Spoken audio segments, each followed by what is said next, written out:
It's the B Plus Wrestling Podcast. The move. Might not be an A, but you are a B plus. Check it out! Here we go! You wanna mess with us? Cause we're steady on the ground, steady on the ground. You wanna mess with us? All right, ladies, gents, and non-binary friends, welcome to the B Plus Podcast. I'm your host, GregUnchained. Today is Wednesday as this comes out, and that means that Royal Rumble has passed. It means that Raw has passed, and I'm sorry that we didn't have an episode last week leading into the Royal Rumble. I got sick, as well as me. You can still hear it. My voice is pretty awful at the moment. But as well as me getting sick, we just couldn't find a time where we could all get together and talk about some stuff, because we wanted to bring on someone new. Well, not completely new, but someone who hasn't been on too many B Plus podcasts in the past to talk WWE stuff, because he's a big WWE fan and he has some things to say. Alex from the show with no name. How you doing, man? Man, I'm really tired. 2 Rumbles with a bit of comeback and some surprises, and then Raw this afternoon. Safe to say I'm emotionally drained, but mate, it's a pleasure to be here. Yeah, thanks for coming on the show. And of course, as always, everyone's favorite man of mystery over there in Perth, Mr. Mysterious. How you doing, buddy? I am melting away, but I am reinvigorated by talking about all the wrestling that happened over the weekend, because there was a lot of it. Yeah, there's a lot to talk about. I do want to mention that Osaka Ben, Quizmaster Ben Tokyo, Ben TCW, he is not with us today, which because he knows we're going to talk Royal Rumble and stuff, and he doesn't really follow WWE, so he didn't want to just sit here quietly. But when he joins us for the next show, he will have a quiz ready to go. So for those who are waiting for Quizmaster Ben's input, you'll get that soon. But I believe, Alex, you had something you wanted to say something to Ben, right? Oh, yeah, I'm putting you on the spot here. Oh, like, I send you a message on the side. I just want to know, does the missus run his relationship? He mentioned his girlfriend about 15 times last show. I thought of doing a shot challenge, but it was a Monday afternoon and I can't get drunk at work. Well, for at least the next 6 weeks until I leave. So a note for Osaka Ben, Alex here thinks you're whipped. This has to escalate somehow. I don't know how, but if BCW want to book you guys in a 1v1, I think you could actually, Ben is training to wrestle, so you could fly down to Tasmania and you could 1v1 him, Alex. No, he's going to have to come to Greece, mate. As of April 14th, I'm no longer an Australian, so we can find GCW, the Greek version, not, of course, the version that we know and love from America, but yeah, Greek Championship Wrestling. I'm going to find it. Or the one in Geelong, either. Well, that too, yeah. But is it Goulburn or Geelong? There's one in Melbourne, in Victoria somewhere. Yeah. No, I get what you're saying. So he'd have to go to Greece to get this match. Damn, that's a long way to go. Let's talk Royal Rumble, guys, because we've got a long way to go to WrestleMania, but it feels like we may be in for a good WrestleMania season. Like Royal Rumble and Raw have me optimistic. I'm actually glad that my voice was completely gone yesterday, and we didn't record, because I've had some time to sort of reflect on the Rumble, and I was really angry at the Royal Rumble, and my anger at one specific thing kind of tainted my whole feelings about it yesterday. So if we talked yesterday, I would have been a negative Nelly, but today I'm ready to be a little bit more positive about the Royal Rumble. How did you guys feel about know what you're angry about? Where's the? I've got a guess on where it's from. It's probably what the internet. I thought I knew what it was, but it was something completely different. All right. Well, what's your guess? If you've got a guess of what it was, I'm guessing what it was that made me angry. I'm going to guess it was the Santina thing. No. Loved that. Loved Santina's inclusion. Based on last week's conversation, I thought it was the fact that Brock Lesnar didn't just manhandle everyone and he got eliminated halfway through. I thought that was your issue. No, I thought that the Brock stuff was perfect, except for one thing. Matt Riddle. It's Matt Riddle, right? Matt Riddle. What the fuck? How do you not have that moment? Oh man, I'm going to lose my voice. I just wanted that moment where Brock Lesnar's in the ring, bouncing, looking cocky as fuck, and then you just hear, bro. Like, and then he comes out, and Brock Lesnar has to take a second, like, do I take this kid seriously? Like, I wanted that one-on-one, face-to-face, Matt Riddle, Brock Lesnar in the Rumble. I wanted that. And then when it didn't happen, I was like, fucking hell, like, all right, whatever. It didn't happen. But then Matt Riddle came out Like Matt Riddle was in the Rumble and did nothing. Why? I heard Why? that Why did they have him there if they're not going to do the Brock thing? They did have a verbal altercation at the start of the Rumble. So they kind of had a few choice words, and then after that, yeah, he got eliminated by Baron Corbin. So it depends what was said. But for me also... No, because Brock Lesnar was long gone. Yeah, but for me, the moment was the Keith Lee moment. Like, obviously, Keith Lee doesn't eliminate him, but you can't have too many of those moments. You can have the Matt Riddle in the future, set him up, let him run through Goldberg first. But all the momentum and everything that you were reading and seeing online was we just want Keith Lee in the ring, one-on-one with Brock. The crowd went off their shit when Keith Lee came out. When Riddle came out, it was a bit, how's your father? But when Lee came out, the crowd went nuts.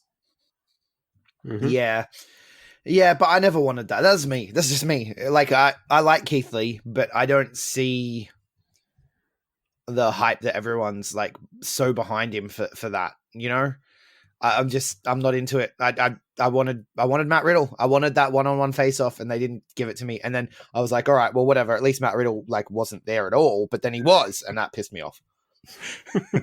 Fair enough. If you're not going to give him the moment, don't put him out there at all. Because he did nothing in that match. And Matt Riddle's a fucking star. Corbin needs to eliminate someone. Yeah. It gets Corbin that heat. And also, so I was watching Brian Alvarez something to yell about. Yeah, well, see, here's the thing. I wasn't sure what time Rumble was finishing. So I was playing D&D straight after the Royal Rumble. And so I had some people here who were not wrestling fans, like they don't really watch wrestling. And they were here for the entire main event, the entire Royal Rumble match. And they loved all the stuff with Brock Lesnar just tossing people out. But with the exception of a few people like Kofi and a couple of people that got more offense on him, they considered everyone just to be a joke, right? And the one person that they all agreed was a massive joke was Baron Corbin. When he came out, they're like, what is this motherfucker trying to cosplay being like, what is this bullshit? And he gets in the ring. And it's the same thing I say about every King of the Ring ever, right? Like they put a crown on him and make him act out this king gimmick, and it's fucking dumb. And nobody that's not a wrestling fan accepts this, right? And so when he tossed Matt Riddle, like I was so excited when Matt Riddle came out. I was also angry and I was yelling that he didn't get the Brock Lesnar moment. But when he came, I was excited. I was like, wait till he kicks off his flip-flops and stuff. And they all loved it. They all thought it was amazing. And then he got tossed by the cosplay king. And they were all like, why is the guy that you like so much such a fucking chump? Right? And it made me look like an idiot because I'm like, this guy's amazing. It pissed me off. But you could also look at it that it's Riddle's first Rumble. He wasn't really paying attention. Corbin has the experience and saw an opportunity to throw a bloke out, which is the name of the game. Not kicking dudes, throwing a motherfucker over the top rope. Corbin did that. Yeah, but you know what? You hate him more That doesn't make stars, though. It doesn't make stars, but that doesn't make stars. That doesn't make stars. And it doesn't make me hate Baron Corbin either. It makes me hate the booking committee, you know? I literally said fucking Vince McMahon at one point. Like I was like, fucking Vince McMahon. Like, goddamn. But overall, like in hindsight, that one moment did taint it for me. It made me very upset on the day. But looking back in hindsight, it was a really well-booked Rumble. It was split almost into two matches. The men's Rumble we're talking about here specifically. Yes. You had the first half where it was just Brock tossing people. And that was brilliant. That was everything I wanted. Right? Like we talked about it last week. I said, I just want him to do that for the whole Rumble, right? Which is a bit ridiculous, but the way they did it was perfect. And I thought like you could really see Paul Heyman's fingerprints all over that match. And just the way little stories came together throughout it. And I was a huge fan. Is this the time to remind you that I told you to have that bet on wrestling yesterday? Yes, there is betting on wrestling and you didn't do it. Yeah, when you told me the odds, so Brock Lesnar eliminating 11 or more people was paying 7-1. 6-1, $7. 6 to, okay, yeah. So if I put $100 on, I'd get $700. Correct. Right, which is what I was going to do. I was like, I should put $100 on this. And I said it to my missus, and she was like, why is it paying so much if it's so obvious? And I'm like, yeah, that's a good point. Why is it paying so much if it's so obvious? Like, this is a worked sport. Maybe they know something I don't. But I was so confident. I was like, I have to. So then when it actually happened and he started tossing people, I was like, no. And then, yeah, I could have won money and I didn't. And I'm very upset. For me, going in, the theory was he's going to throw 13 or 14 people out or throw none. There wasn't, it's going to be a 5 or 6. It's going to be none or a lot. There was no in between, which is why betting on wrestling is the dumbest thing in the world. But if you sort of, in my logical brain, when you look at it, that was a good bet to have because you could take, it was $7 Brock 11 or more and $17 for 0. So you just have your 50 on the 11 plus and just have 10 on the 0 and you're sweet either way. Well, see, now you're talking hardcore gambling. I wouldn't have gone that far. I would have just picked one. I would have been like, no, I reckon he's going to toss a lot of people, and I would have put the 100. I would have put maybe 200 even. I would if I was going to get cocky with it, I would have done it because Daddy needs a new iPad. But but it didn't happen. I went against my gut. Always listen to your gut, people. Always listen to your gut because I feel like I should have taken that and I didn't. So that also made me feel a little bit sour as well. You're no worse off if that's any consolation. Yeah. But... No, I'm not. I'm not. And I should just mention, given who I work for, gamble responsibly. Yes.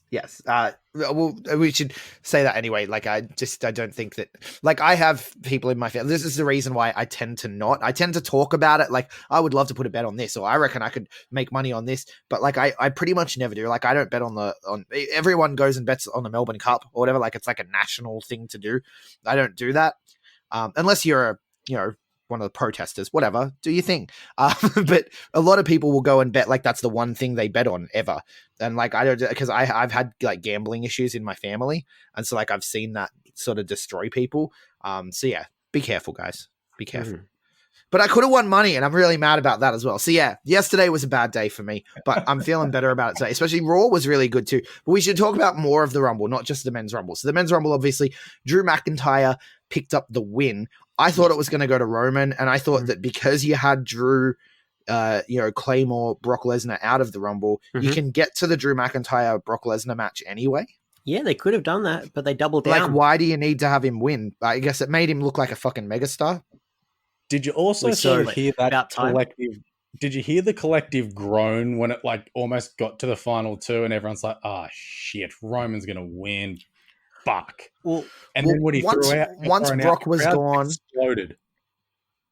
Yeah, once Brock was gone and Edge was in, and all of that stuff was like when it got down to like about 7 people or so, I was like, okay, the final 4 are going to be Randy Orton, Edge, Roman Reigns, and Drew McIntyre, and it's going to come down to Drew and Roman wins. That's how I thought it was going, and it went exactly like that, but Drew won, which shocked me. It did shock me, and I look at it like you got to understand, I don't watch WWE as much anymore. I follow what's happening, but I don't physically watch it because, we've been through it a lot on this podcast. We've talked about it.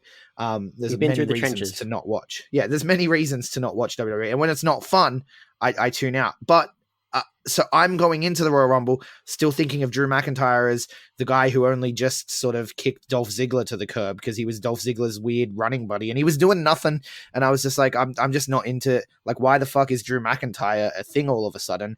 But after the Rumble, like I said to you during the Rumble, I was like, Drew McIntyre, who cares, right? Like, who gives a shit? And you're like, no, people are really into him now. And I'm like, okay, whatever, who cares? But then after watching Raw today, I was like, okay, I get it. I get it. Did you hear Dave Meltzer? Everyone's been on the countdown. Oh yeah, the 1, 2, 3. Yeah, that's such a weird. When I saw him do it, I was like, "What the fuck is that?" But if it works, it works. Apparently, Dave Meltzer said that the original plan was for Roman to win, but they did change it last minute. Well, yeah, because apparently they figured they can get Roman to his match at WrestleMania without it.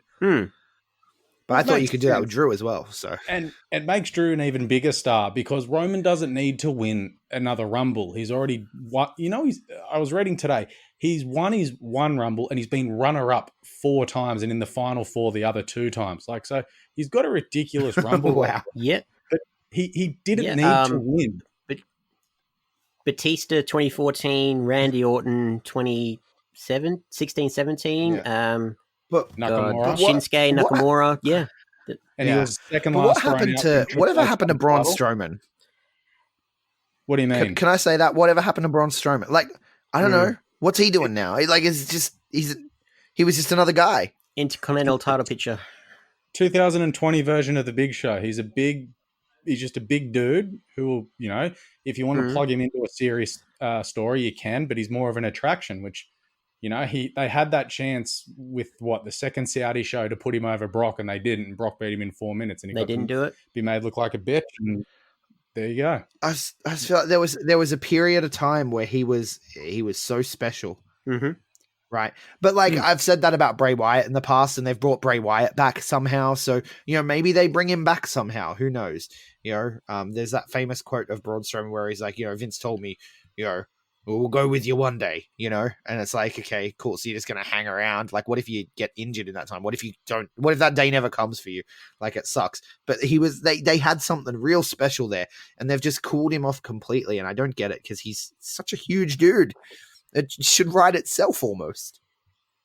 Well, you have to think McIntyre is the chosen one. How long have we been waiting for him to finally?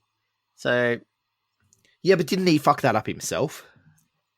Not really. He got let go depends. after. I haven't being read put into the in full fucking story with that one. 3MB. True. True. But from what I understand, he was believing his own hype kind of thing. Okay. But just think about it also. You know how WWE does these amazing lead-in videos to these main events? Man, you can tell that story from the day that Vince bought him out and said he's the chosen one, then show some 3MB stuff, and then because they basically own Evolve, show some Evolve stuff and NXT, so how he's come from that chosen one. He's gone ICW downhill. as well. Yeah. Impact. Talk to Impact. He was their They champion. don't own Impact. That's true. But they've done stuff in the past. So that 4-minute montage leading into the main event, why this is his moment, could and will be fantastic. It reminds me they did the one of the Miz before his WWE title match at that stupid WrestleMania, but that montage itself was fantastic. Yeah, their montages are always a thing to behold. Can we talk about Edge? Seriously, we need to talk about. We've been holding off. Yeah, yeah, for sure. I mean, I feel like we're dwelling on the men's rumble, but there's a lot to talk about. So yeah, absolutely. Yeah, let's talk about Edge because holy shit, he's back. He's back, but the haggard we expected mid-40 man. He looks we old, did doesn't expect he? it. I expected it. He looks so old in the face. He looks gaunt. Yeah, but it kind of works because I know he's been on Vikings, so it worked with his whole mystique as an actor now. Yeah. No, I loved it. I said it when he hit that spear at SummerSlam. I was with a couple of buddies from Canada, and we're like, "He's hit a spear. Could he?" And we're like, "No, could he? No. Can he come back? He's just hit a spear because he had that no touch rule thing, and then all of a sudden he hits a spear. So he could not get physical at all. Yeah, that's it. Everyone's seen that photo where Seth Rollins and that are holding him down on the briefcase, and it looks like they're going to murder him.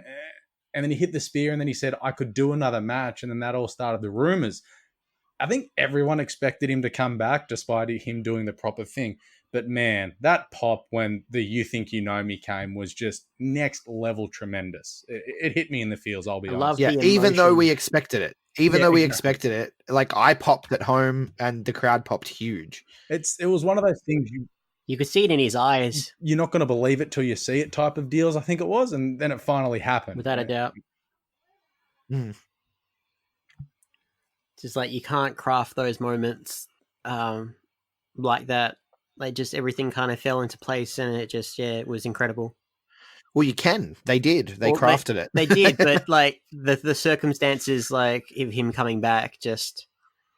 Because I'm thinking of all the Twitter game that him and Becky Lynch have had, just her calling him a cripple all the time, and just yeah, exactly. Everyone thought it would never happen. Yeah, but that just sort of is going to be one of those things that we look at going forward. It's the same thing like when Daniel Bryan said he was cleared. For the first couple of months, anytime he does something, we're going to be like, "Oh, should you do that kind of thing?" Yeah. And that happened today on Raw already. Oh, that was just perfect. Strike while the TV. iron's hot. Oh, it was. Yeah, it was I tremendous. got to admit it. Raw has me excited. Like I'm gonna watch next week's Raw because this week's Raw was very good, and I tuned in because of that segment. Mhm. And the rest of the show was really good. You know, Just so Heyman, man. He seems well done, to be Raw. in a good groove. The last 6 weeks, Raw has really been good. Like SmackDown's a bit at the moment, and I've kind of needed to go on a bit of a wrestling detox because I watched like every WWE show last year. So now I'm just sort of watching Raw and NXT, and SmackDown on a Saturday is just tough with what I do. So, but man, Raw has been really good. Like there's stories for everyone, and that you can plug anyone in the main event. It feels, which is great. Yeah, well, that's very Heyman. That's very Heyman booking. You know, having everyone over in a specific way so that they could main event if they wanted to, you know, which is something I feel like PWA here have really nailed. Like anyone on that roster could main event, you know, and it's a very Paul Heyman-esque thing. And it means you're telling stories well. Exactly. And with that angle today, that was the perfect story to tell because you can't trust Randy Orton.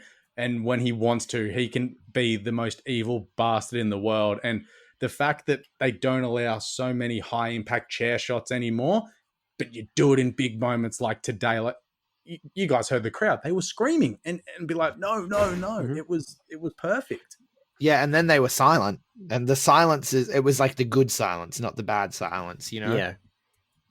And just like Randy's kind of been simmering for a while. He hasn't really had much to do. He's had the story with Seth and AJ a little bit, but really like the fact Edge came back at the right time for him to be like, okay, this is going to revitalize me as well. Just all that history like to work with. Yeah, and they got me good when they said, oh, let's reform Rated RK. I'm like, hell yeah, let him go after the titles with that whole Seth story. And then Randy turns, but he turned tonight and probably writing Seth off for Edge off for the next 6 weeks is the smart thing to do because it draws it out a little bit more rather than overexposing him early. Yeah, absolutely. I know I'm a big fan. I'm looking forward to seeing where it goes. Do we think that's the WrestleMania match? Is Orton versus Edge? 100%. There's no It'd way be a known safe it's one. not. My Saudi there's match. a lot of hype for him versus AJ as well. But AJ apparently, like, I'm thinking maybe a separated his Saudi shoulder. match. Yeah. Oh, I don't want it to be a Saudi match, but Edge versus Randy Orton definitely does sound more like a Saudi match, doesn't it? Yeah. I think it'll be WrestleMania because I've read after the Rumble, and if you go back and watch the Rumble, AJ's dead set done his shoulder, which is why he sort of got thrown out almost nonchalant-esque. So that's apparently it. And I think Edge versus Randy, with their history, is just a good, easy program to start Edge back with as well because, let's be honest, Randy's probably one of the best workers in the history of the game. So he's going to look after Edge for sure. So, and he gets that victory, the comeback, Very safe and pair of everything. hands, yep. And it's Randy. Yeah, no, I can see it. And I think the story's there to tell. It's going to be good because their moments in the Rumble were fantastic. I did have again, I mentioned that I was watching with people who aren't wrestling fans, and at various points in the Rumble, two people would face off and I'd go, oh, they used to be partners, right? Like it happened with Brock and Shelton, which was the Brock and Shelton Benjamin thing was perfect, by the way. It so actually funny. Got me. I thought, oh shit, he's going to team up with him. Holy crap. Like this is so unexpected. But then he tossed him and it was great. But when RKO faced off, one of the girls just like, smart ass just goes, oh, let me guess, they used to be partners. And I had to face palm. I was like, yes, actually, they did used to be partners. But their interaction was and then so with Roman funny. Reigns and Seth, and she's like, did they used to be partners? I'm like, yes, they used to be partners. Everyone used to be partners, apparently. Yeah, I did love how Randy's like, man, you got abs. Look at you. For some reason, small shit like that makes me laugh all the time. And just quickly going back to Brock, I love how Brock Lesnar only has 3 weaknesses. It's his balls, his diverticulitis, and his redness, aka his wind. Oh my god, yeah. Yeah. One more thing with Brock. So he looked genuinely surprised when Shelton Benjamin came out. Mm-hmm. There's no way he's that good of an actor. Did they just keep that from him? Well, maybe. Did you see what he said to Well, there's two things. First of all, Brock dancing to MVP's music was up there with the Brock party stuff. That was tremendous. But then, MVP's back. Yep. yeah. Oh, gross. And then when Yeah, Keith anyway, Lee yeah. came out, Lesnar looks at Heyman and he's like, "Who's this big motherfucker?" I just lost it. Yeah. So good. There was also a moment with John Morrison where it felt like, and John Morrison's really good at this, because we can talk about Impact. When he was in Impact, some of his stuff with some people, like with Austin Aries specifically, you couldn't tell if it was a shoot or a work, right? And when he went in there with Brock, it looked like he wanted to get something in, but Brock didn't want him to, and so he was trying, and it was an actual scrap, and Brock just tossed him. Like, it looked real to me, and I was watching it and I was just like, I'm not sure if that was like, if Morrison wanted to get something in and Brock was just like, no, fuck you, I'm tossing. Like, it was a weird moment, but a good moment. Yeah. And even Cole sort of exclaimed on commentary that Morrison got a shot in, and from the camera angle, you couldn't tell. And then all of a sudden Morrison flipped over the rope anyway. So it didn't matter. Like, talk about way to job a guy out on his return too. Yeah, well, they're good at that. Well, what the fuck is MVP doing back in WWE? Because I thought it was a one and done, but then he was on Raw today as well, and they're like, MVP's back on Raw, and I'm like permanently? I suppose maybe He's been just doing needs the some indies. your mid card bodies now and then. I don't know, but like with how stacked the roster is, yeah, all the way down to like the people taking hip toss classes in NXT, right? Like, just how stacked the roster is. You don't need to bring in MVP of all people. It's Vince, man. What a soft spot for those. Like, is there anyone out there? Is there anyone out there longing for an MVP nostalgia run? Look, does that person exist? I've got a question with all these people from 2008 popping up. Where the fuck is Mr. Kennedy? NWA. Oh, yeah, that's right. Yeah. He's doing his thing in NWA. NWA, the best wrestling show on TV, well, on the internet at the moment. For my money, I'm loving NWA. Ricky Starks, we'll get to it. We'll get to that. We'll talk about that later. Let's talk about something from WWE that's not just the men's Rumble match and the fallout from that.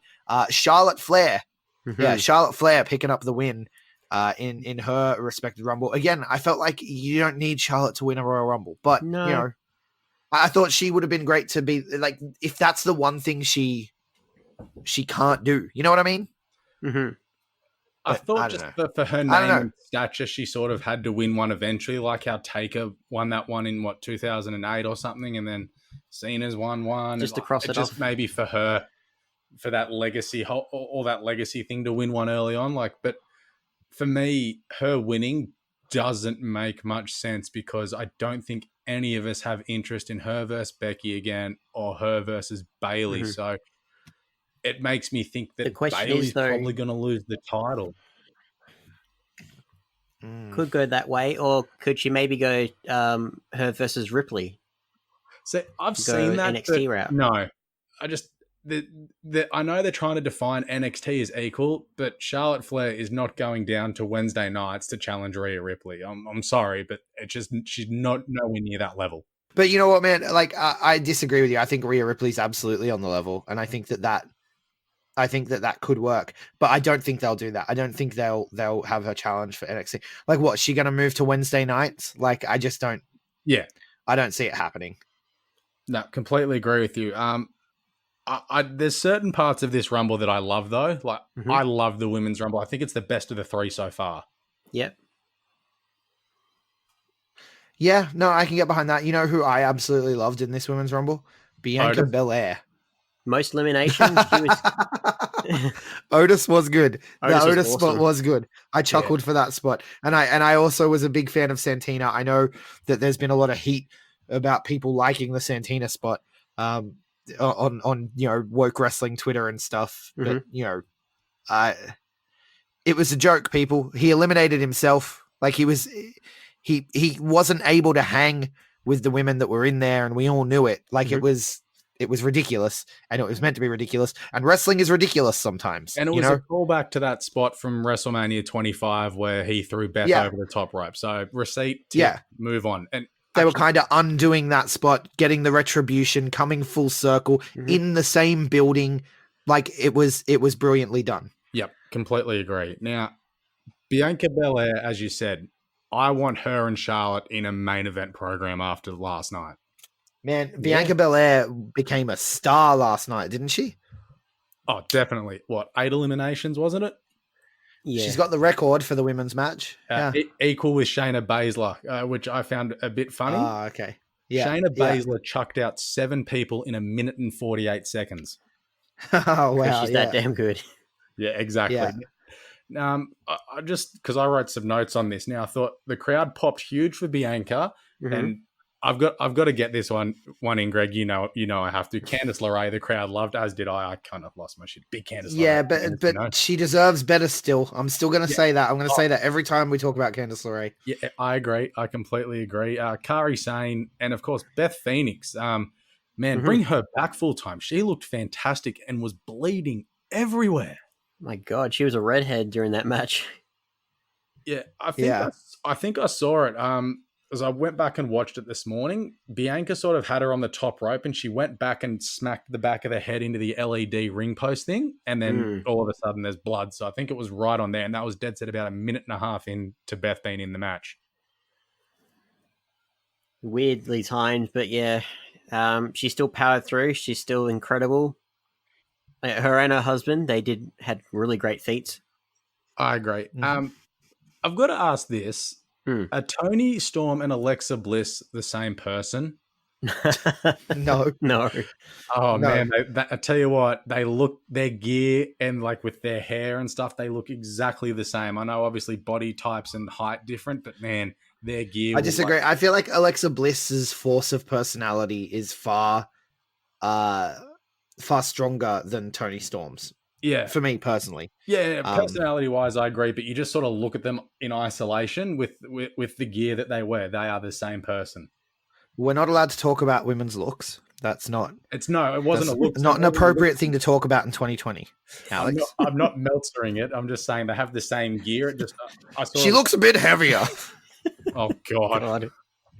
No, Greg. No. I think the question we can ask now that Charlotte's won is someone going to steal her WrestleMania match? Like, is she going to put the opportunity on the line? Because like last year, how Charlotte won the SmackDown title off Asuka, and she inserted herself in that triple threat at main event at WrestleMania last year. Yeah. I don't know. Are we surprised that Ronda didn't show up? No. She's really. still on her impregnation vacation, I think. Yeah, but like they've been doing that for a while, and it hasn't taken. Like maybe go get your pay. Do the thing that you signed a contract to do. We've still got 69 days, and yes, insert laughter there, guys. For WrestleMania. Nice. So 69 days. Yeah, she could turn up after Elimination Chamber, whenever that is, and go, "Hey Becky, you still haven't beaten me," and then we're off to the races. Maybe, yeah. This is true. I could see her still showing up for WrestleMania, but I just thought it would have been cool to see her, back-to-back Rumbles, but not winning this time, and showing that she's flawed. Because we want Ronda to lose. Like, I don't know. I thought it would have been cool to sort of sow seeds of the story there, especially with Shayna Baszler. If you had Shayna Baszler eliminating a Ronda Rousey, you know what I mean? Like, there were some things that could have been done with her in that Rumble, but it was a good Rumble, though. That'd also go against everything that sort of Shayna and Ronda and Jessamine and Marina have said along. They said, we're like all for one and one for all. We're not going to stab someone in the back as soon as we get the opportunity. So that'd throw that whole logic and but I had Shayna to win, though. Oh yeah, that was like that was another decision. I've already said Charlotte shouldn't have won, right? So I would have had Shayna win it and had Shayna toss Ronda, or like Charlotte, if they're the last two. Apparently that was the plan as well. Like apparently Shayna, until the last minute, she was meant to be winning as well, according to Dave. Really? Yeah. Yeah. Oh, if you look at betting as well, Shayna Baszler till the day of was $1.50 favorite in a 30-horse field in essence, and then before the Rumble. Please don't refer to the Women's Royal Rumble as a horse field. No, What are you doing on my show? if people know me, they know I'm in horse racing. Everything goes back to it. It's why I talk about betting. But then Charlotte, as the Rumble started, Charlotte and Shayna were equal favorites at $1.90. So it sort of said, Yeah. okay, well, the betting told the story in essence. Things have changed. See, that's why I didn't place the bet, because I felt like people backstage are leaking things to the bookies, you know? Yeah, exactly. But no, I thought Yeah. the only problem I had in this Rumble was if Dakota Kai was in it, why wasn't Tegan Nox the next one or the one after? Why were they both in it but didn't interact, even though they had their thing at Worlds Collide? Yeah. Yeah. That's what I mean. Don't have two people who have a story there ready to tell. Like, don't have them not interact in the Rumble. I don't know. Because I understand keeping them apart, but in that case, keep one of them out of the Rumble. And that's the same thing I had to say about Matt Riddle and Brock Lesnar. Yeah. So I'm with you on that. yeah, no, I agree. But like they told the Lana and Liv story, the Sonya and Mandy story sort of got furthered as well, and like Beth got her one back on Natalya to throw her out. So all those little stories continued. Even the Shotzi and Shayna story sort of finished up there too, with Shayna throwing out Yeah. shots to the NXT Battle Royal. So the only So good to see Shotzi Blackheart on WWE pay-per-view, by the way. without a doubt. So, she's so happy fantastic. for that. The only person I could have done without in this Royal Rumble, as much as I love her, was Kelly. No, You Kelly needed at least brings one. the retro viewers, man. Yeah. She has some hardcore fans out there. Molly Holly, Yeah, that no. was a great one. Yeah, that I just wanted to see a Molly go around. That's all I wanted. Dude, it wasn't Molly Holly. It was I know. Mighty Molly. Mighty Molly. Mighty Molly. And I was ready for Hurricane in the men's rumble, but he didn't show up. Nah, he had his one a couple of years ago when Cena chucked him out. Yeah. Oh, that's right. Was that the one where Cena no, I'm thinking about the WrestleMania where Cena actually came out as Thugonomics again. That was last year. I'm blurring moments together. Yeah. It's what happens when you watch too much wrestling, man. It fries your brain. Mm-hmm. My brain is completely fried at the moment because I'm sick as hell. Yeah. So let's move on from the Rumble stuff and talk about, just generally what else is going on in WWE, like the other matches that took place, big moments and what have you. Because for me, the rest of the show was kind of it was kind of just there. It's all about the Rumble matches for the Royal Rumble. Oh, I disagree, man. No, yeah, that Daniel Bryan match was absolutely phenomenal. No red light. No red light. Oh, thank God. Thank you. No, Mysterious, do you know why they did it? No. Why wasn't? Because it was a strap match and they wanted to show the ass whipping that Daniel Bryan was going to take. So you could see it on camera, see the red marks and everything, which you couldn't see in the light. That's true. Yeah. I hope. So you think the red light comes back for the Fiend's next match then? Oh, no. If he has a match at Chamber, I think it does, yeah. Oh, God damn it. Damn. I like the no red light. And it makes sense that they would want the to be able to see the welts, but you do that in every match anyway. Mhm. But yeah, Daniel took a beating. But man, if he's not one of the best workers in the world, you've got no idea if you don't agree with that. That was Bray Wyatt's best ever match. It was as the yeah. Fiend, it's one of his it was as the Fiend. It's one of his best matches. Yeah. Well, as the Fiend, it was definitely his best match, I'd say. But I don't know if it was one of his best ever matches. I feel like some of his older matches with are we gonna 1v1? If you're talking 1v1, sure, I'll give it to you. Yeah, 1-on-1 match, but, not the Shield versus Wyatt family stuff. Yeah, no. that's where I was going. The 1v1. Shield versus Wyatt family stuff was so fucking good. Mm-hmm. Like you can't look past that. Like I will still go back and watch that. You know what I mean? Yeah. Before last night, my favorite Wyatt match was that last man standing one he had with Cena, where the Usos backed up Cena and in essence turned into a 6-man. But it went above that for me, and he needed that match. But do we want Roman and Fiend? Because I really don't. I feel like you don't have any big contenders aside from Roman, and they've kept him away from that title picture for a long, long time. Agreed. Yeah, I think we're ready for Roman to challenge again. But do you want Roman versus Fiend? Was the question. That's it. I can see a Roman in the title and Roman in something else, but not the Fiend, because if Roman hits 3 spears and wins the title, everyone's just going to go, ugh. Yeah, by that logic, one spear would be greater than the power of 5 curb stomps. Exactly. I'm sorry, but it's just not true. No. Logic and physics will tell you that. Yeah, but that goes out the window anyway. We're talking about wrestling. Damn Hell in a Cell. I don't know. I did say that when they had that whole Hell in a Cell thing, I'm pretty sure people can go back and listen to our Hell in a Cell episode where we yelled for 40 minutes. I'm pretty sure I said, this is just setting up for Roman to conquer another beast. And I think that's where it's going. I think that's been the long-term plan for a while now. I tend to agree with you, and I hope that Heyman and Bruce can just get in Vince's head and go, no, let Fiend conquer him, and you build someone else up. Maybe it's an Aleister Black, because we're showing that Black mass just beats everyone. It's a great idea. Yeah, it gets pretty hard. I will say, if we're talking the build up to Royal Rumble as well, the contract signing, I think that's one of the best contract signings I've ever seen in WWE. So good. So good. I didn't watch it.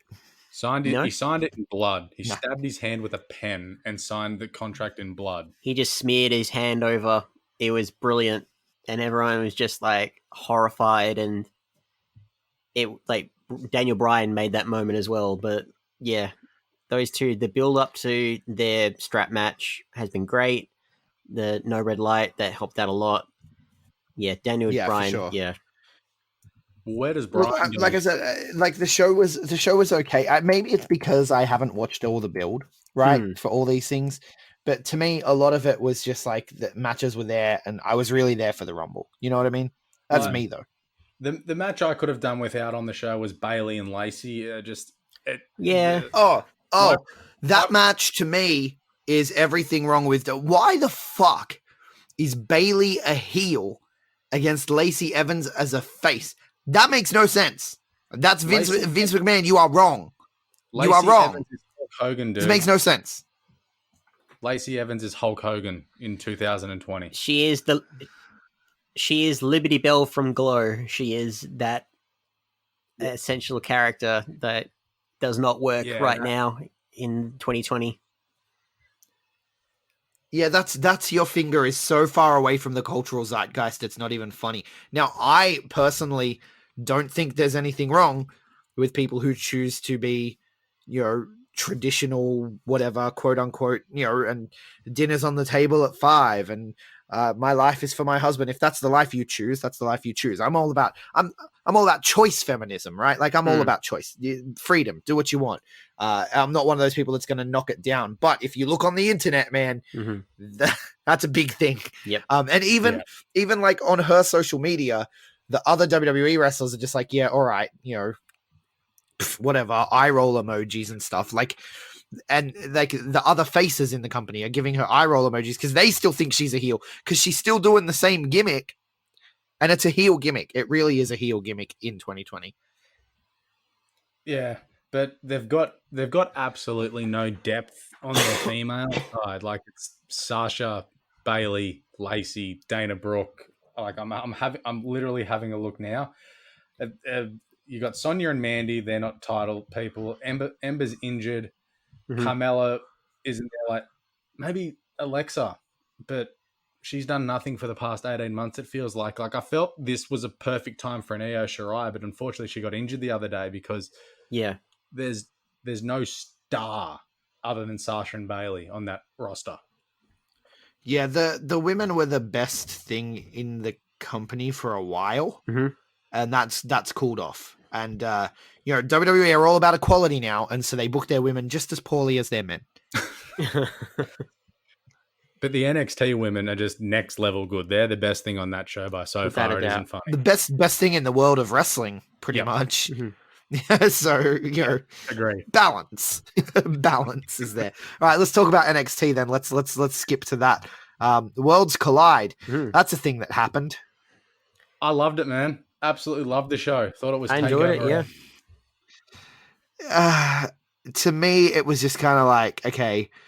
Now NXT don't care whether people are face or heels either because brand loyalty, And you know how I feel about like Survivor Series and brand loyalty, and all the stories go out the window because brand loyalty. I just hate it. I hate feel it. there was only one sort of brand loyal, like as in like you put the quotation marks of brand loyalty. I think the main event was the only one there, whereas Isla Dragunov wanted to take on Finn, and Finn said, "Motherfucker, you better not miss because he's on this tear right now." The tag match. By the way, Ilya Dragunov, Hitler's wet dream. Oh my God. But yeah, That's what he was striving for. I'm just putting it out there. no comment. I plead. Like, DIY Mustache Mountain was like 3 banging singles wrestlers and poor Trent Seven. Just unfortunately, like these 2 great tag teams who just were like, all right, let's just put on this awesome match and an exhibition in essence. And then, of course, that was where the show peaked for me. I thought that was the best match on the show, and it never recovered after that. Into the actual battle, and I was gunning for Mustache Mountain though. So Johnny Gargano's my favorite wrestler, so anything he's in, I want him to win. So I love Mr. and Mrs. Wrestling. They're my people. So anything they do, I'm all in on. Yeah, no, I can agree with that. I can agree with that completely. But yeah, that DIY versus Mustache Mountain match was easily match of the weekend. I think Warrior and Tony was a bit of a letdown, as much as I hate to say it, 2 Australians, but it didn't sort of go to that next level for me. I don't know what went on there. Just it was okay, but not great, unfortunately. They weren't the only Australians, though, according to one Nigel McGuinness. There was a big Australian in the main event. Oh yeah, I heard him say that, and I was just like, "Wait, what?" What? Yeah. And then he just goes silent, and then old mate comes in, the big Austrian. Like, whoops. Yeah. G'day, mate. I really enjoyed that main event though, especially when whatever they had planned got thrown out the window about 3 minutes in when Alexander Wolf got knocked the fuck out. Like it just thankfully okay. Yeah, which is good to hear because that looked really bad when you saw the slow mo of it. But I love that match. Well, see, I thought the match dragged, and I do think that probably was why. But I still like, for me, the match dragged. If the match drags, like I'm not gonna give it a pass because some shit went down. You know, It's wrestling. Shit goes down. And the match dragged for me. I thought, the main event was like it was okay, but it dragged. It dragged. It picked up towards the end. Like the final sequence was great. I reckon Kyle O'Reilly and Walter, they just have some great chemistry. Oh, Kyle O'Reilly is my favorite wrestler in the Undisputed Era. I said this to Greg the other day, just for his pure facial expressions and just the way he goes about it. He is the most fun in that group. He's hilarious. He's amazing. Should we talk about the title change as well that happened? Yes. Oh, dude, that shocked me. Yeah, I didn't see this one coming either. Did not see the Cruiserweight title becoming a title we never see again. Mid-card NXT UK title, maybe. Like, it could be a good thing for him, but I'm happy for Jordan Devlin. He's been at it for a number of years now. But here's the thing. Does anyone watch NXT UK? No, I don't. No, but they've... Even the most hardcore fans don't watch NXT UK. Even the most hardcore British fans don't watch NXT UK. Nobody watches NXT UK. I think that was the whole reason for this show. Yeah, I watch the takeovers because it's a takeover, but man... The takeovers are good. Yeah, they are.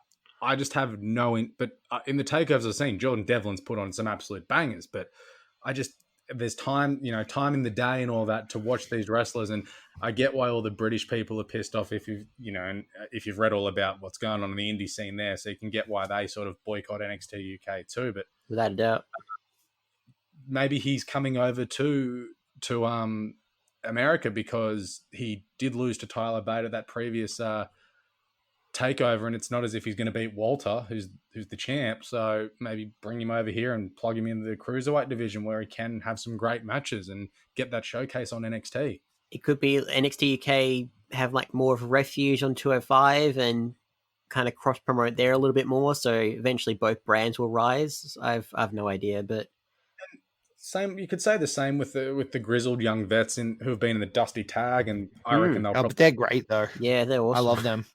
And Jordan Devlin's great too. Like, there's a lot of talent Oh yeah, on the show. To be honest with you, there's a lot of talent in the NXT UK show, but the show just doesn't have any juice behind it. You know? I wanted Travis Banks to win that match because I had a tweet all lined up saying Matty Wahlberg's in line for a title shot at Takeover, but obviously. No. Yeah, no, I is Travis Banks even a cruiserweight? No. I don't think so. No. Look, Samoa Joe is in the X division. That's my response. Yeah, but the X division was never about weight limits. It was about no limits. Actually, quick question. Where was Vic Joseph this weekend? So I've got the results here and saw that Tom Phillips called this card too. Is Vic Yeah. Joseph just he's disappeared? been replaced as commentator, so now it's just Tom Phillips and Lawler at the moment. Yeah, why? I thought Vic was doing a good job personally. I think he's a bit hard done by. Tom's a great commentator, but yeah, Vic just, all right, it's Rumble Week, pal. See you later. Like, Did you hear that little line? I can't remember. I think when Brock got eliminated, or like saying how he tied the record for the number of eliminations with Braun Strowman. And I can't remember verbatim, but he's saying like, "Oh yeah, well that was in the Greatest Royal Rumble." And I was like, "That doesn't count." yeah. And I feel like someone might have yelled at him about disrespecting the Kingdom of Saudi Arabia, and I don't know, maybe something might have happened there, but he hasn't been inoffensive as a commentator. Like, I haven't hated him on there, but it's hard to see where they're going to go with the commentary team. Yeah, well, today it looks as if what they had today, which was Lawler, Saxton, and Tom, could be the team going forward because they love that 3-man booth. So who knows? But Yeah, Jerry Lawler had some questionable calls though. He was trying to be why the play-by-play. Man, like, why did he call the women's Royal Rumble? I would have been calling the men's, but when he called the women's, the one line that sticks out to me is like, I remember when I met Kelly, I asked for a photo of her so I could show Santa what I wanted for Christmas. For Christmas. Yes, Let's remember, punters, Kelly was 18 when she started in the WWE. Just want to 19, yeah. And he was 50. Yep. Odd, at least. Yeah. I mean, look, not that there's anything wrong with that. If everyone consents, I'm fine with it. I'm all about choice. And I'm going to be a 50-year-old man one day. So just put, but no, I don't know. It's just, it's a little uncomfortable. I felt uncomfortable. I was sitting there. I was just like, Like, I used to think King was, I was never one of those people, even as a kid, I was never one of those people that thought King was funny. Like, when he started screaming about puppies and stuff, I'd just be like, this guy's retarded, which I should not say, by the way. Sorry for saying that. But when I was a kid, that's what I would think. That's what I would say. I was like, what the hell's wrong with this guy? Like, he has, like, I legitimately thought he potentially had special needs, you know? Yeah. Like, why does this guy have a job? He's been dropped on his head too many times. I don't know. I've never been a fan of King's calls. They're not funny to me at all. The last few years, I've really, really gone off him. It's it's an interesting dynamic. Get rid of King. If anyone at WWE is listening, which, you know, we know they are, get rid of the King, please. Get rid of all Kings, including all King Kings. Corbin. Yep. King Corbin. Yep. No, I agree. King Booker. Too. Just wipe the King idea from your mind, right? Don't get rid of Booker T. I love Booker T, but get rid of King Booker. Get rid of all references to kings in your programming. Leave the Queen. Now, she's all right, but that's about it. Yeah. Now, just on this last thing with this Worlds Collide show, the quick interview thing that Matt Riddle and Pete Dunne had was tremendous. If you haven't seen it, go source it out. Matt Riddle playing up to what everyone knows what he's all about, with Pete Dunne saying the words blunt, smoke, and I think he said fire up as well. So, and he talked about joint manipulation the week before. So that's been the fucking best. It is pretty good. But I was also like, why the fuck is there just a talking segment on this show? Because this is essentially the takeover slot. It's the day before the Rumble. I'm like, I'm here for action because this is where the good wrestling's going to be, right? I am sort of trained to look at the NXT show before the big show, before the Rumble, before the WrestleMania, to be where I get the good wrestling that I want to see. And instead I was getting talking and stuff. Whereas the Tegan Nox Dakota Kai segment I loved. Yep. Because it was like nice and quick. But this whole, you know, the tag team thing setting up. And I get it. They have to advertise their Wednesday show. They have to try to get more people watching it. I get it. but I just wasn't a huge fan. For me, personally. Do we think this Tegan and Dakota thing goes on to Portland and doesn't end on Wednesday? Because I feel like you can't blow it off this Wednesday. It needs a takeover. I hope so. Hopefully, yeah. I definitely think that's a takeover match. And you need more takeover matches that don't center around titles. I know you only have limited spots on those takeovers, but this is a takeover match for sure. Yeah, I agree. And you've got you've got Rhea versus Bianca on that. They haven't announced who Adam Cole's opponent is. I feel like it'll be Walter after what's happened this weekend. And you've got Finn Walter's and a Gargano joke and now. Just putting that out there. The what? Sorry, Walter's a joke now. Just putting that out there. man, he looked like a badass to me on Saturday night. He's lost a lot of mystique, so that's why Worlds Collide was important. I don't know if it's redeemed that, but it's not enough. It's not enough. But it's not enough. There could be more. They made him look like way too much of a joke in the Survivor Series weekend and all that. No, well, it's not enough. That chop, Walter's dead. That chop that he gave Adam Cole, where he tore out his soul in the build-up, that was amazing. Yeah, I don't know. I'd rather see Roderick Strong versus Adam Cole in the near future than Volta versus Adam Cole. You know. Oh, we got a new North American champion. They got to occupy Keith Lee from that title picture. Yeah. Maybe this is the takeover. They make 6 matches because you've already got 3 that are confirmed. You got the Rhea and Bianca, Finn and Gargano, Era versus the winner of the Dusty Cup. Obviously, Adam Cole has his title match. Keith Lee probably has one, and then you suggest that hopefully Tegan and Dakota get on it too. Yeah, that is a lot. That's a lot of matches to fit in. They'll be shorter than normal. Well, they usually go with 5. I feel like you can go 6 now and then when it's needed, especially when you need a couple of blow-offs here in the lead up to the WrestleMania takeover. Yeah. Well, are NXT going to get some matches on WrestleMania? I think that's the other question. I think Adam Cole defends the title on the card. He should. Because if you put the women's title and the NXT title, if you put those 2 titles on WrestleMania, that makes the takeover, have more room. If they finally do 2 days WrestleMania, then absolutely. Yeah, I feel as if you need one of the major titles on the takeover card because it is their show. You can't just plug them in match 3 of 37 at WrestleMania and hour 4 of 18. Yeah. That's very true as well. So maybe they do the women's, and whereas Adam Cole gets his half an hour match on takeover because you've got to put one of them on. I feel though, maybe Keith Lee defends his North American because that's that mid card title you can plug into match 3 of WrestleMania, and Vince sees Keith Lee on that big stage and sets him up to beat Brock next year. I'm going with it. Yeah, good idea. That's one way to go. Let's look outside WWE now because we do like to talk other things. We usually talk exclusively other things on this program. We'll talk about AEW and that sort of stuff in a couple of days, I think, Mysterious, when we have Ben back. But I know you wanted to talk about NWA. Yes, we've had NWA Hard Times, which Hard to Kill. I made a mistake online. I said Hard to Kill, not to be confused with the Impact pay-per-view, so it was Hard Times. Like the Dusty promo, I should have like clicked the in. Dusty promo, yeah. Which you would think would be an AEW pay-per-view name because Cody exactly NWA because that's where the promo was cut. Even though WWE own it, I'm just waiting for Cody to make an appearance. I think NWA. I got that right. Yeah, no, you got it right. I think. But they crowned their new TV champion. They had some new tag team champions, and NWA.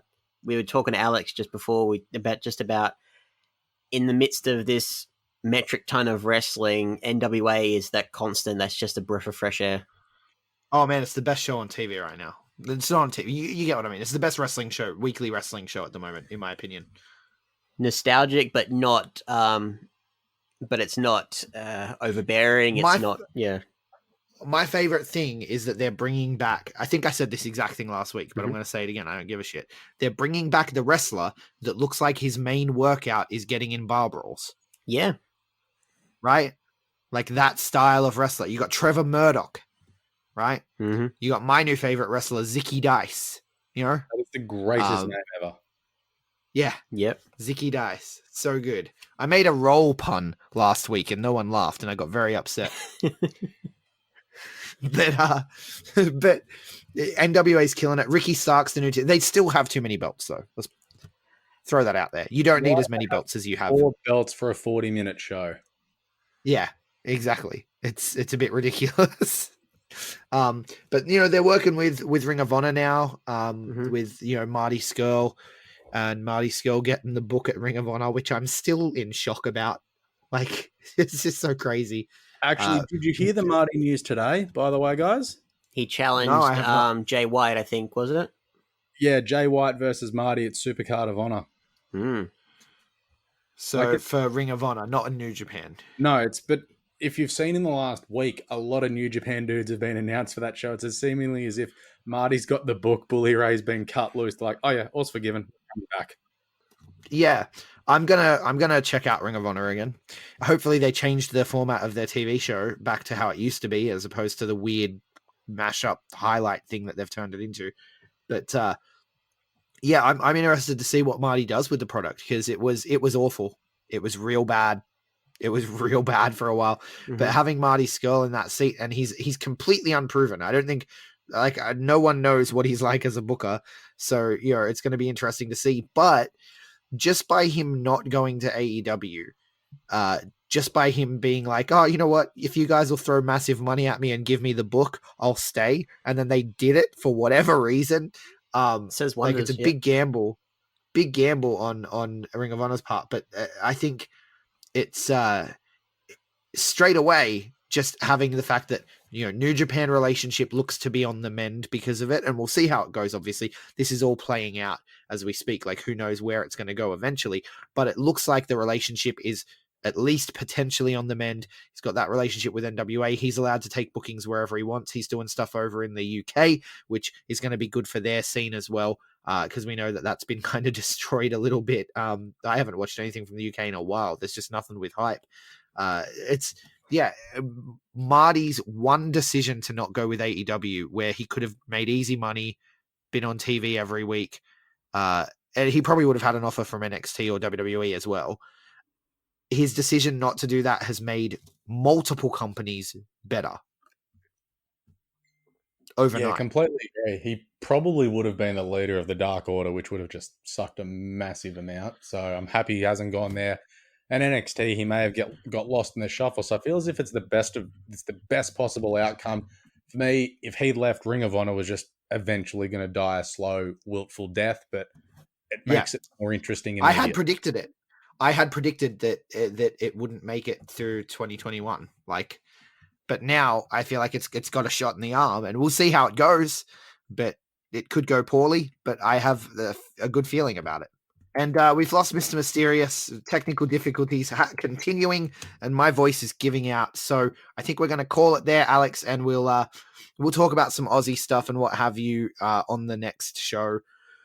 Yeah, mate, we've got Rick South for the boys coming up in a couple of weeks. That cage match, really keen for that, and very keen. They've got a few more announcements to make, I'm sure. But as people who I know that are in the inner circle of PWA, but love just dangling those little carrots out there for me, say, stay tuned. This is going to be our biggest year yet, which gets me very, very excited.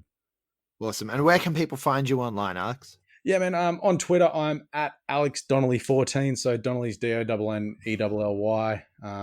Find me at Show with No Name as well. Our podcast probably won't be as frequent as what it used to be. As I said at the start, I am moving to Greece in about 70 odd days now. So it won't be as often as we can do it, but we'll pump some stuff out as we can. My co-host is currently watching Raw, and he sent me 17 text messages in the time we've recorded this. So yeah, hit us up on Twitter, Instagram. We're more going to just sort of have some fun with it this year.